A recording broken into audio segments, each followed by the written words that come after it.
The following is a CNN special report.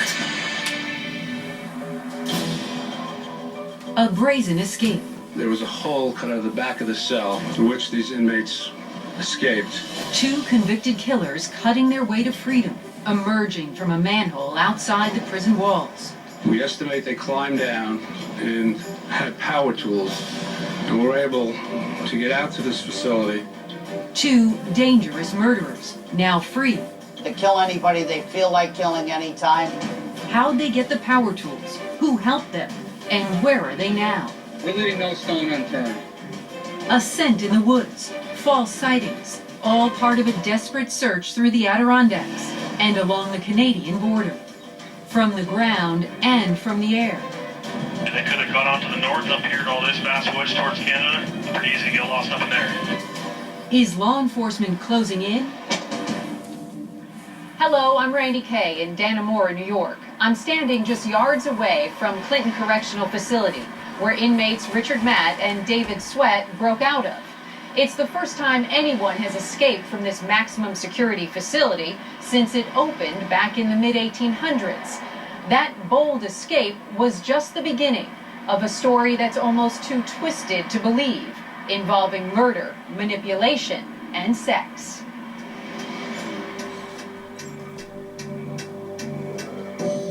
Before the sun even began to rise over the small town of Dannemora, New York, they were gone. An escape plan worthy of a screenplay, carried out by two very dangerous men. On a scale of 1 to 10, they're a 10 dangerous wild animal. Prisoners Richard Matt and David Sweat had adjoining cells here at Clinton Correctional Facility. The two were last seen Friday night, June 5th, around 10:30 p.m., during what's called a standing count, where both Matt and Sweat showed themselves standing inside their cells. But just hours later, a shocking discovery that would leave prison guards shaking their heads, law enforcement on high alert, and this small upstate New York community terrified. This is a very elaborate plan, but we are only at the very preliminary stages of determining exactly what happened. What happened would take time to piece together. All authorities knew at this point was that at 5:30 a.m. on Saturday, June 6th, routine bed checks turned up only lumps of clothing under the sheets. The two prisoners were missing. They weren't actual dummies, but they had clothing on, and it looked like people were sleeping in the bunks with a sweatshirt, hoodie on. How could they have disappeared? After all, this is a maximum security prison. There are visual bed checks every 2 hours throughout the night, and guard towers high above the prison walls. But as authorities began to take a closer look, details soon emerged of a stunning escape, not over the prison wall, but underneath it. Search revealed there was a hole cut out of the back of the cell through which these inmates escaped. A hole in the back of the cell. This is what it looked like. The men cut their way right through the cell wall, and steel that was a 1/4 inch thick. The escapees then negotiated a maze of underground tunnels and pipes. The prisoners got their first taste of freedom in years when they popped out of that manhole right there at that yellow tape. This is actually the closest that we're allowed to get to it. And it was a pretty bold exit plan because right over there is a health club, and it's surrounded by homes in this quiet neighborhood. So anyone who might have been outside and might have seen them could have quickly called police. The manhole is just a block and a half from the prison, where New York Governor Andrew Cuomo retraced the men's steps hours after they disappeared. Must have kept you awake with all that cutting, huh? Pictures from the governor's tour of the prison are proof of the elaborate escape. Here's how they figure Matt and Sweat made it out. Once they slipped out of their cell, it's believed they maneuvered across this 6-story high catwalk, eventually dropping down to a series of tunnels. From there, they broke through a double brick wall, then incredibly cut through a 24-inch steam pipe, shimmying their way through it. On the other end, about a block away from the prison by then, They cut yet another hole, this time to get out of the pipe. After that, they cut right through the chain and lock holding down the manhole cover. If there was a rabid tiger running around the neighborhood, or a rabid lion, or something that could kill anybody, well, these are those animals. These two guys are those kind of animals, like rabid animals that could kill anybody at the drop of a hat. A closer look revealed the men had likely been using some type of metal grate to conceal the hole they were cutting in their cell. Investigators believe they also may have used a hacksaw to keep the noise down. Chipped paint on the cell's walls and numerous paint jobs only appeared to help disguise the hole. New York State Police, Department of Correctional Services, and all of our state, local, and federal law enforcement partners are conducting a full investigation into the escape of these two inmates. The escapees left a message for those coming for them. This yellow Post-it note was found on one of the pipes they'd cut through. Dripping with sarcasm, it reads, "Have a nice day," with a smiley face on it. Sure, they're taunting. They're being arrogant. They're going, hey, you stupid idiots, you weren't watching us close enough and we got out. A variety of tactical units, like SWAT units, a number of K-9 to include bloodhounds, even 3 aerial support aircraft, 2 state police helicopters, and 1 from Homeland Security have been in the air since this event occurred this morning. The urgency was clear. 35-year-old David Sweat and 48-year-old Richard Matt had killed before. Sweat was serving a life sentence without parole for killing a sheriff's deputy back in 2002. Matt had been convicted of 3 counts of murder, 3 counts of kidnapping, and 2 counts of robbery. He kidnapped his former boss, William Rickerson, back in 1997. After torturing him for about 24 hours, he killed and dismembered him. Matt was sentenced to 25 years to life in prison. Lee Bates served time after acting as Richard Matt's accomplice in that 1997 murder. He testified against him, and in a phone interview with Anderson Cooper, called Matt evil. If you wanted to take a picture of the devil, that's the face that you would see. Bates remembers Matt shoving a knife sharpener in his victim's ear and breaking his fingers before killing him. I have seen him kill. He did kill Mr. Rickerson, his old boss, in my presence. In a fit of rage, he reached into the car, grabbed Mr. Rickerson by his head and snapped his neck in front of me. Richard Matt had escaped prison before. In 1986, he broke out of an Erie County jail, only to be caught and sentenced to a maximum security prison in Elmira, New York, on charges of escape and forgery. He's a master manipulator that knows a prison system, that knows the streets, street smarts, and is a very cunning and dangerous individual. Certainly, he planned that just as well as he did back many years ago when he escaped from a prison up here near Buffalo. What may have made the escape somewhat easier this time around is the fact that Richard Matt and David Sweat were housed in what's called the Honor Block at Clinton Correctional Facility, a prison block reserved for inmates who have gone years without significant disciplinary problems. The Honor Block has its privileges, like hot plates and refrigerators in cells. Here, prisoners are also allowed to congregate for hours with fellow inmates, which may have given Matt and Sweat the time they needed to plot their escape. Prisoners housed in the Honor Block are also allowed to wear civilian clothing, instead of the traditional prison garb, which also may have allowed them to blend in easier once on the outside. Their good behavior landed Richard Matt and David Sweat jobs in the prison tailor shop. Could that be where they accessed those power tools needed to cut their way to freedom? It was truly extraordinary and unusual and almost impossible to duplicate. But we want to find out exactly what happened. And one of the big questions is, where did the tools come from? To answer that question, investigators begin to zero in on Tailor Shop 1, where the escapees worked alongside a prison seamstress named Joyce Mitchell. And the more they look into Joyce Mitchell, the plot starts to unravel, complete with sex, betrayal, and a plan to murder.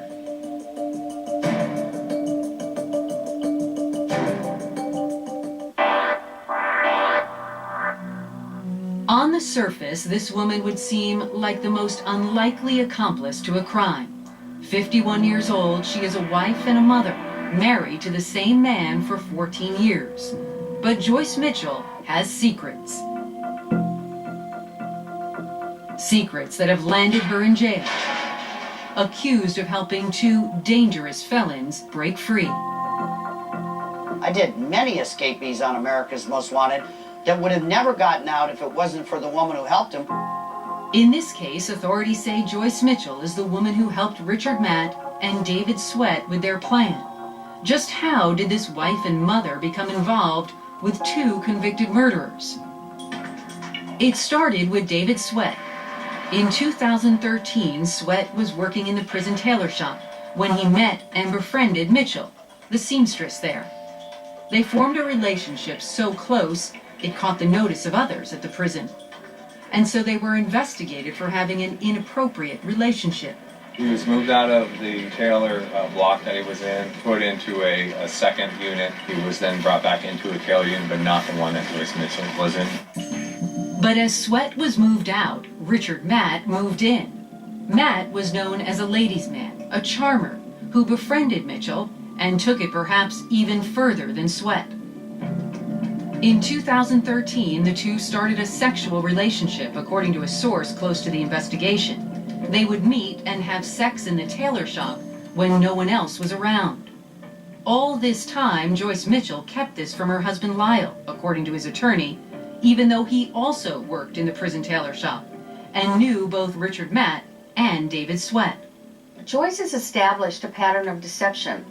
Former FBI profiler Mary Ellen O'Toole says inmates can be like predators, on the lookout for vulnerable prey, which are often women who work inside the prisons. It starts small, asking for her to bring in a candy bar or asking her to bring in a stamp. There's wording that goes along with something like this: oh, if only I'd met a woman like you 20 years ago, I'd never be in this situation. So she would be very gullible in believing that. And that's really called something we refer to in the FBI as magical thinking. Joyce Mitchell told investigators Richard Matt made her feel special. And other reports say she thought it could have been love. But was she in so deep she was willing to risk everything for it? I don't know why anybody's surprised. I think all Americans know that crazy, lonely, low self-esteem type of women write prisoners in prison. Woman tried to marry Charles Manson. Women married the Menendez brothers. A woman married the Hillside Strangler who murdered 17 plus women in LA and tortured them with coat hangers. It never ceased to amaze me how women are seduced by these guys. Mitchell wasn't just risking her marriage, she was risking her freedom. All the while she was having this relationship with Matt, investigators say she was also aware of their escape plot, even giving them tools to help them. Investigators say she smuggled in hacksaw blades, chisels, drill bits, and other items, and delivered them right into the prisoner's hands. And it didn't stop there. Authorities say Mitchell admitted she was going to drive the getaway car and even had a time and place to meet the prisoners after they made their great escape. This is where they were supposed to meet. This power plant is just a few hundred yards away from the manhole where the men emerged from. The power plant's smokestack, I'm told, is visible from the tailor shop at the prison where the two men worked with Joyce Mitchell. The DA says that smokestack was likely a marker for their meeting place. But on the day of the planned getaway, she panicked, saying she had chest pains, and instead of picking up her lover and his fellow fugitive, she went to the hospital with her husband, Lyle. Meanwhile, the killers are on the loose. Prisoners have all the time in the world. They're con men to begin with. These guys are sociopaths. They manipulate women. They got to this woman's low self-esteem, and they got her, which I think is really pretty sad. Now her life is ruined. Her life is holy hell. They're out there running around. They couldn't care less about her. 200,000 bond on the felony. Joyce Mitchell was arrested on a felony charge of providing prison contraband and a misdemeanor charge of criminal facilitation. She has pleaded not guilty to both charges. Her lawyer says she is distraught, but her story and her possible involvement is far from over. Lyle Mitchell visited his wife in jail after she was taken in and was confronted outside by ABC News with a stunning question. What do you make of the reports that she was trying to have you killed? That's right. Not only was Joyce Mitchell allegedly having a sexual relationship with a prisoner and potentially helping them plot their escape, authorities say she was also aware of a plan to have her husband, Lyle Mitchell, killed. Did you know anything about the escape plan? Lyle Mitchell has also been questioned by police, but has not been charged with anything. We had no information whatsoever that he had prior knowledge of the escape, or that he participated or actively assisted in the escape of the two inmates. His lawyer says he didn't know about any of his wife's activities until he confronted her 2 days after the escape. That's when she told him the escapees wanted to kill him. Lyle was stunned when he heard all the details about the affair and the murder plot, and he feels betrayed by his wife. I hate to use a cliche, but, love is blind. Lyle Mitchell says he will not stand behind her anymore, according to his attorney, and Joyce Mitchell remains behind bars. She says she didn't want Lyle to be hurt, implying she may have been coerced into helping the inmates. The way I understand it is she's still on board with the escape plan. She's still willing to help them out. They have a plan to do harm to Lyle. She doesn't agree with that. She doesn't want Lyle hurt. They start threatening her, saying, we're going to have someone hurt him anyway, we're going to have someone hurt him in the facility, or we're going to have someone go to the house and hurt him. You've got to help us out. For a woman of many secrets, some are still unknown. The main one, is she telling investigators everything she knows? Or does she have more information on where Richard Matt and David Sweat were heading?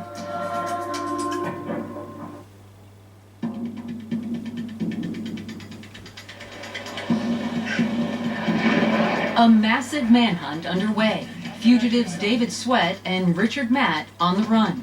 Law enforcement moving into neighborhoods, going door to door, leaving nothing to chance. We're leaving no stone unturned. They could be literally anywhere. But where were they? And what did the prison seamstress, now accused of aiding in their escape, really know? What do we know about their plan after they left the prison? Well, she's been consistent. She's been consistent in that it was 7 hours from this area, and she didn't know whether it was somewhere in New York, Pennsylvania, Vermont, Canada. If we believe her to be telling the truth on that, then they were keeping her at bay about what their ultimate plan may have been. Checkpoints and roadblocks were quickly set up as police searched each vehicle for anything out of the ordinary, imploring the public to be on the lookout. They could be holed up in a home somewhere, canned food, maybe watching the whole search on television, nice and cool, nice and dry. Lee Bates is a former accomplice of Richard Matt's. They have something in common that says, we're out, and when they catch us, we're done. And their mindset's probably going to be, they're not going to take us alive. Alive or not, residents here on edge. State police have been by here, without exaggeration, probably 50 times in the last 2 or 3 days. Have they asked you any questions? Yes, they have. If I've seen anything, heard anything, the answer's been no. It looks like tracks leading here. It looks like you got broken pieces down here, so we don't know if somebody went through here. And if you go down, you got like a little stream coming down, so if you follow the stream, it's a nice way out. This woman was checking her attic and basement every night before bed. Somebody's going to see something somewhere. Somebody's going to give it up. In Dannemora, investigators concentrated on a perimeter near the prison. Four-wheelers cut paths through rough terrain. The thick brush made it hard to see. So search teams are resorting to other means, using motion detectors similar to this one. They have cameras on them and they can be attached to any tree here in the woods. When the sensors pick up activity, they snap a photo. Law enforcement also on the hunt from the air. You can see what search teams were up against. So many places for the escapees to hide. 6 million acres of trees and heavy woods. It's pretty easy to hide out here. In the distance, another challenge, the Canadian border. We are looking at the vehicles, we're looking at the individuals, opening trunks, opening back of doors of trucks and things, so it is a lot, very extensive. The escapees may be looking for a place like this to cross the border. They'd certainly have an easier time. Border Patrol can't secure the entire northern border, so there are plenty of spots like this one. Open areas where you don't need any passports or documentation to cross the border. So watch this. Here I'm standing in the US. I can keep one foot in the US and put another foot in Canada. This is the border right here. Or I can just simply walk into Canada, no questions asked. Closer to the prison, tips were pouring in. In the village of Saranac, investigators believed they were getting close when a resident thought he spotted the two escapees jumping over a stone wall in the backyard. Another alleged sighting, two men spotted walking in the middle of the night in the pouring rain. And another possible lead, near the Pennsylvania border. And now, possibly the strongest lead yet. Another sighting. A witness says a man was running out of a cabin into the woods in Franklin County, New York, just 20 miles away from the prison. Sources say DNA from both men was found inside.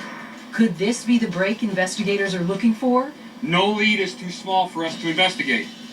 Law enforcement is maintaining a strong and visible presence in this region.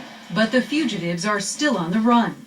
Neither of them are from this area, but that does not discount the fact that they could not have done research or had some collaboration as to the location of this cabin or the region in general. We ask the public to remain on alert, take any necessary safety precautions, and remain vigilant about reporting anything that is out of the ordinary. These people are in need. They're in need of money. They're in need of to sustain themselves. They're hunkered down right now. They're somewhere, they're going to have to make a move. And at some point when they feel comfortable, they're going to surface and they're going to make a mistake. I think that their long established history on both of their parts to use violence to live their lives, to use violence because they get upset with somebody, that will ultimately get them caught again. How long before they get caught again is anybody's guess. But investigators remain vigilant, and so does the public, tracking down every lead, anything to return the escapees back here behind bars. Until then, Richard Matt and David Sweat will remain on the U.S. Marshals Most Wanted list, reserved for only the most dangerous criminals. I'm Randy Kay. Thanks for watching.